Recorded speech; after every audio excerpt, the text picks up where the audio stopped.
Hard hit.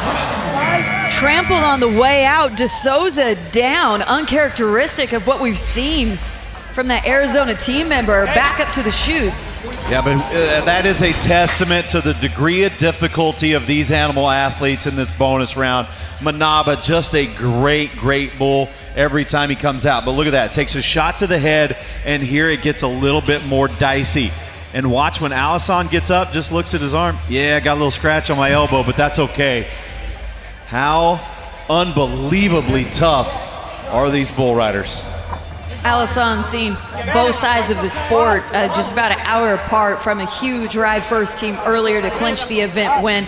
They need to do that here or they lose this one.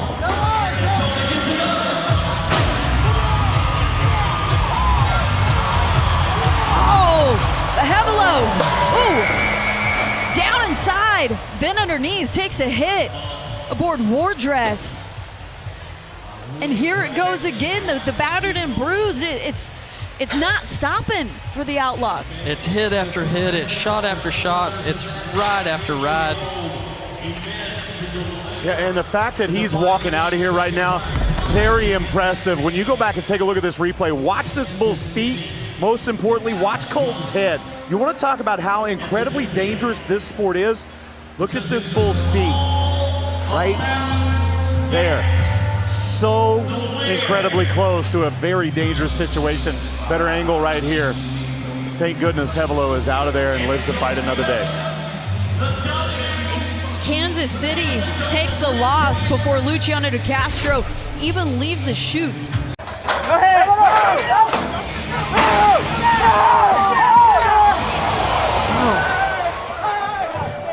Freeman finds the front end not the way he wanted to, takes a hit as he goes down in 3:72. As the bullfighters converge in to keep Freeman protected, who's still down on the dirt. He's up inside the bucking chute now, surrounded by his teammates. And here's a look at the hard out.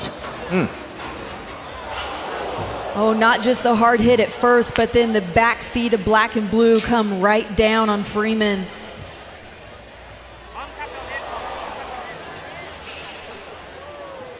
Such a hard hit. Sports medicine attending to him right now. He's been riding really good. Big wave with a big move before the gate even opens, though, and he's not done. Yeah, but look at Derek Kolbaba. Didn't phase him at all. He immediately right back to business. And I love the intensity that we're seeing from Kolbaba right now. He's locked in, laser focused, ready to get to business.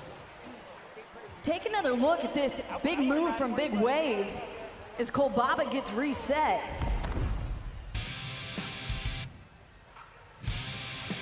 If he's getting that kind of air inside of the chutes, just imagine when that gate cracks open. Bull goes from a 0 to 100 really quickly. The thing that you pointed out about the intensity of Derek Kolbaba, I like the composure of Derek Kolbaba.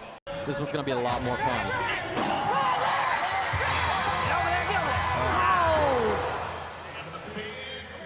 It was set up to be successful. Sage question marks though, what happened here about 3 seconds? Kolbaba feeling the after effects. You can watch it back on the replay right here. This bull's really gassy, a lot of speed to the left, a lot of intensity. Just tugs on him just a little bit, leans him back just a touch, and as soon as he does that, this bull's going so fast, the centripetal force is extreme. You guys would both know better than I do, but we talk about the energy that he expels here in the arena. Look, him and Amy, his beautiful bride back home, they welcomed their first child of the world to get the job done himself. Set up. Oh, Taylor quickly out of position and off over the front. He comes down in 2. Really tough out to get by from Cold Chill. You heard me talk about the little bit of pushback he had. He even throws in a hop and skip and accentuates it even more today. You see, it's like somebody's got a hold of Mason Taylor's collar of his shirt and just pulling him forward. There's no way to sit back on a bull that hits the ground this hard. Watch his front feet. You saw his front feet hit the ground twice before his back feet came back down. That little stutter right there is so difficult to get by.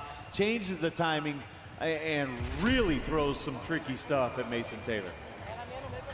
And at the end, if they're really the top guys, they're marquee guys. And this is no different. Let's go Dolphins.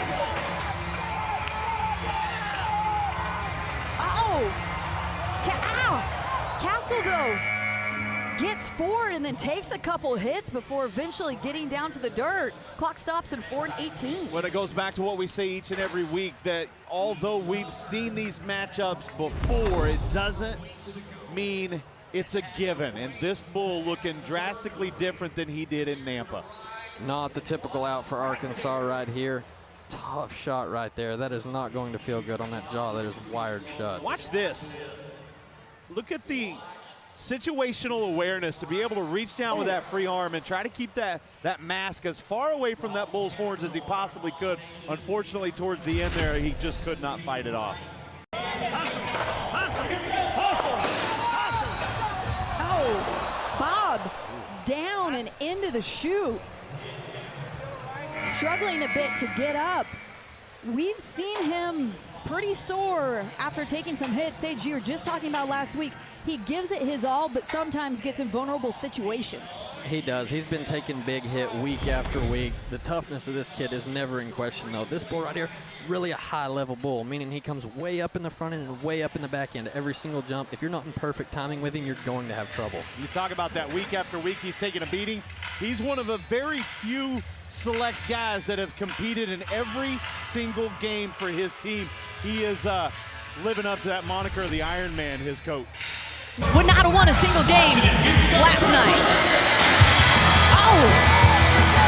Wow, what a move from High Plains drifter Fritzlin. Finds the ground way before he wants to in this one. Yeah, just got out of time with him right from word go. Love to see the replay on this.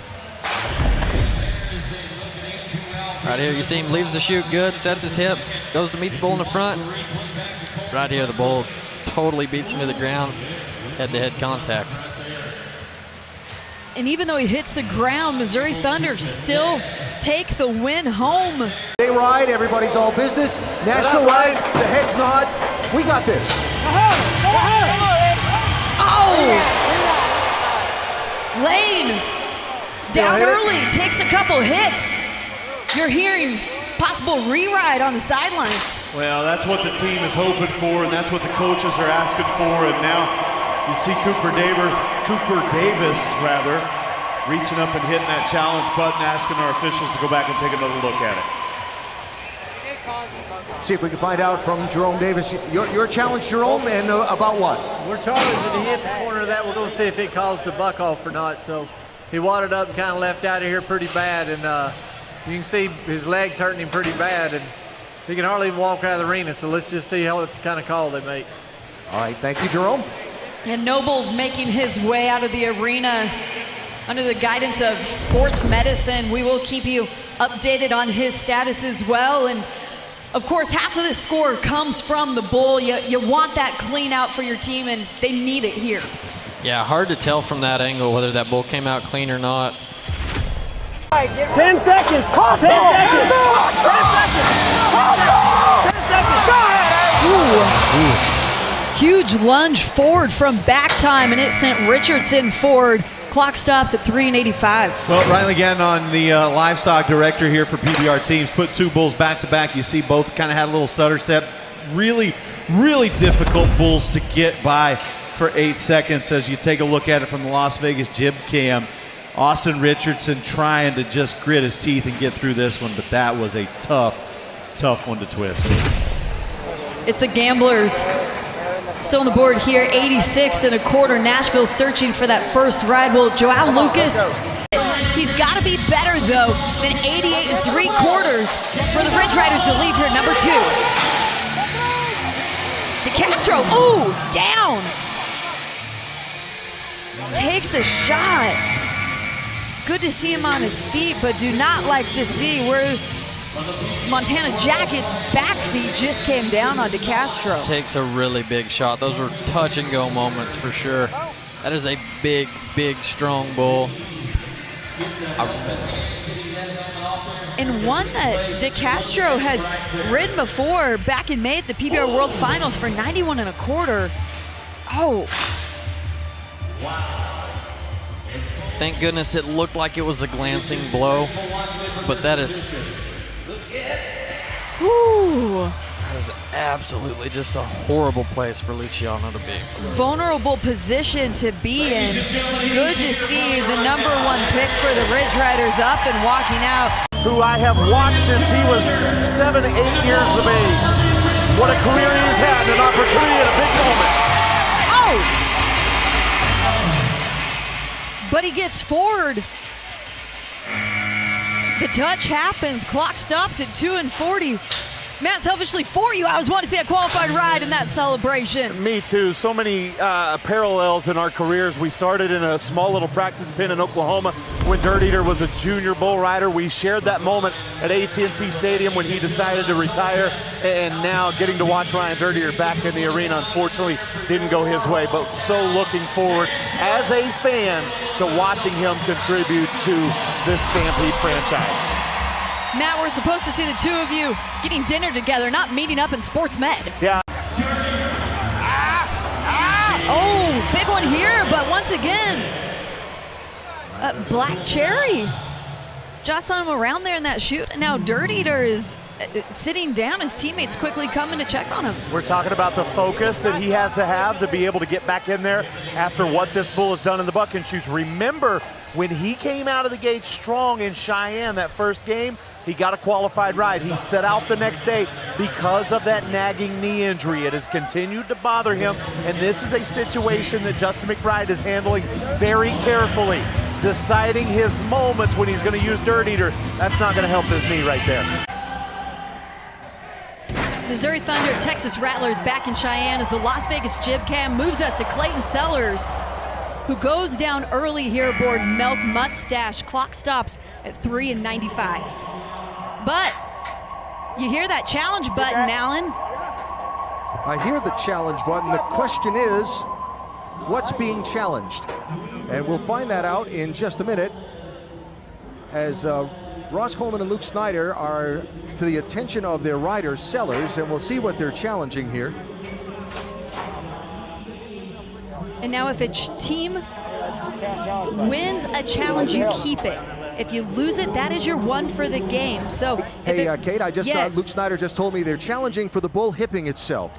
So that's what they're having a look at here for the judges. And it's as big because if Missouri gets a re-ride, it gets a successful ride, then the other side has got to have a qualified ride go this ride. So we'll see what happens here. He needs this to stay in it.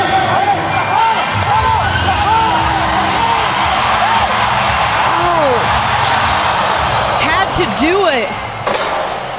5:98, the clock stops, but the effort all there. Shades of a superstar that longtime PBR fans will remember. They say that Leonardo Lima is the Brazilian version of Brian Canner. Coming from Jerome and Tiffany Davis, that means that he has the ability, he's got the technical savvy, he's got the toughness, he's got a lot more season left to prove that he belongs there. Then if they are doing that, do you think it's the pressure? There we go.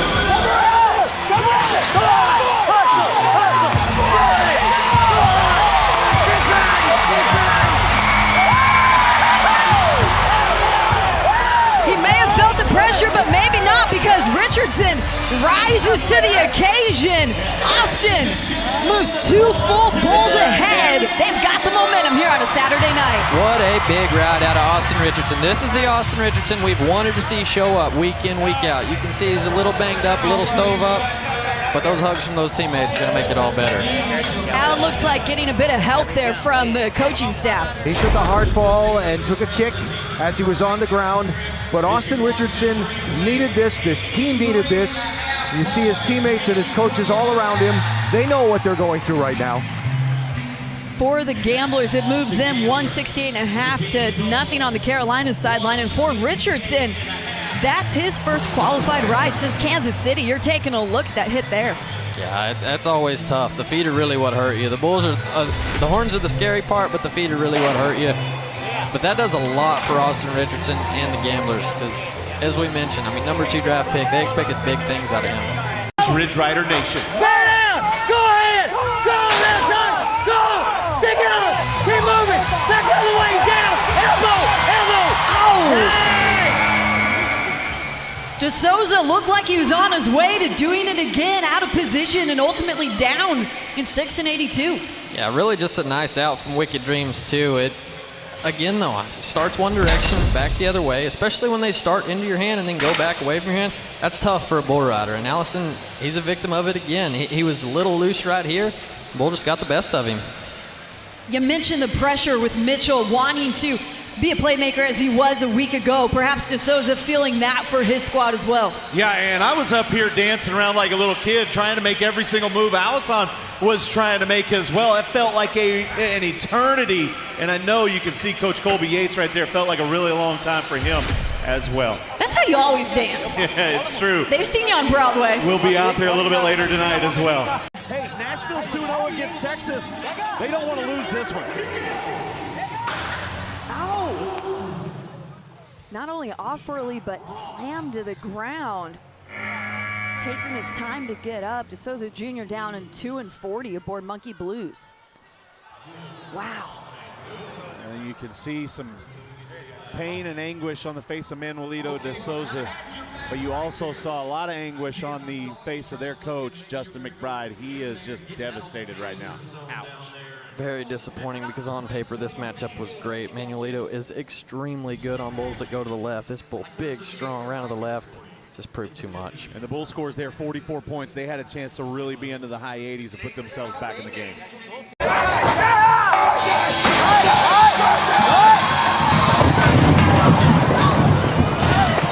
Wow. Yellow Feather quickly making an impact. Salgado down early, as is about 200 LED screens. Yeah, so I don't know what's going to happen here. There's a lot of decisions that are about to be made. If we're just going to be completely open and transparent, there's a lot of decisions that are about to be made. We talk about coaching strategy. Now we turn to our coaches for the strategy. And he's carried this team all year. Last time these two teams met, he had the only ride. On the Rattler sideline, but this time Jesus goes down, hits the dirt in 2 and 37. Weird out from Baby Gangster right here. Had a lot of action. Went out there a lot of moves.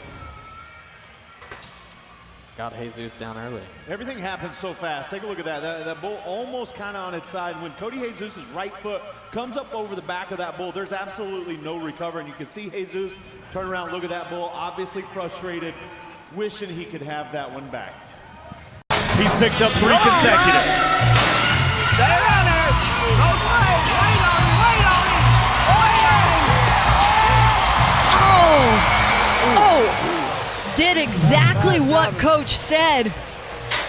He did wait. He handled that direction change, but Hard Juice got him down at 7 and change. Let him hit it. Yeah.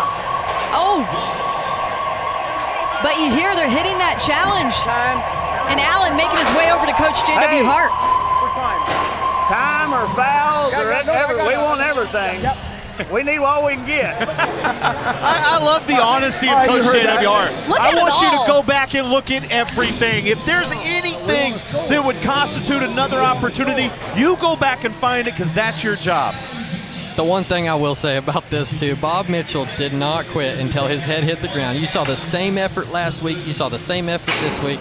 He is sold out on getting the whistle, and I love seeing that. Oliver, though only 23, is one of the veteran presences on this team. Oh! Moves out to the side and so close to the steal. Oliver gets to safety down in 3 and 24.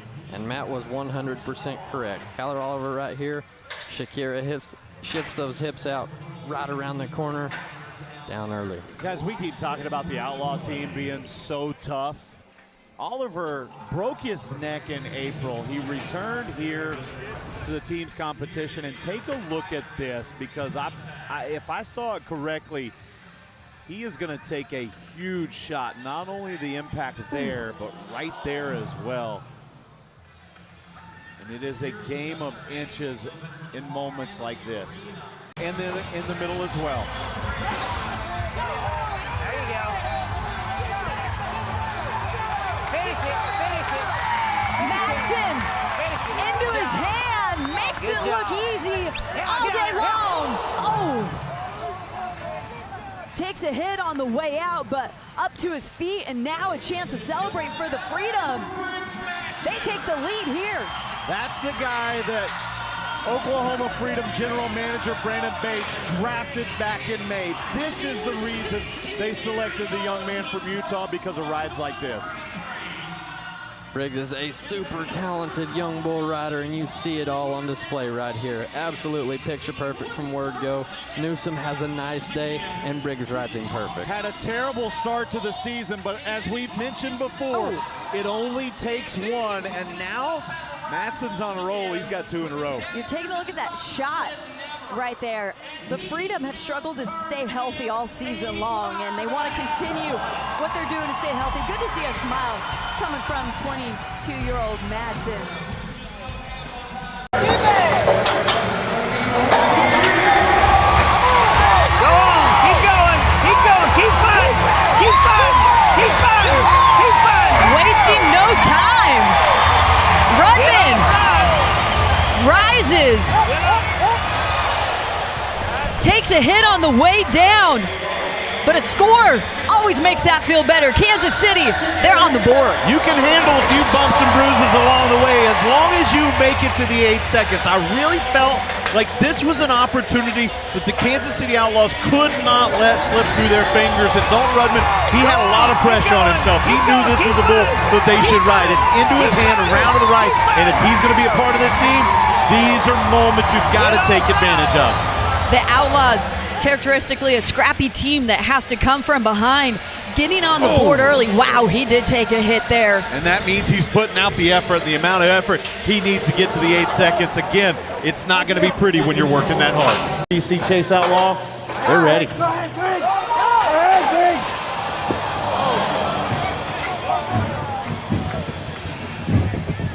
Prince Harry proving too much. Briggs down. And the thud down here on the arena floor, the sound of the impact that Briggs Madsen made when he hit the arena floor was deafening. And still slow to get up, as once again we call on our sports medicine team.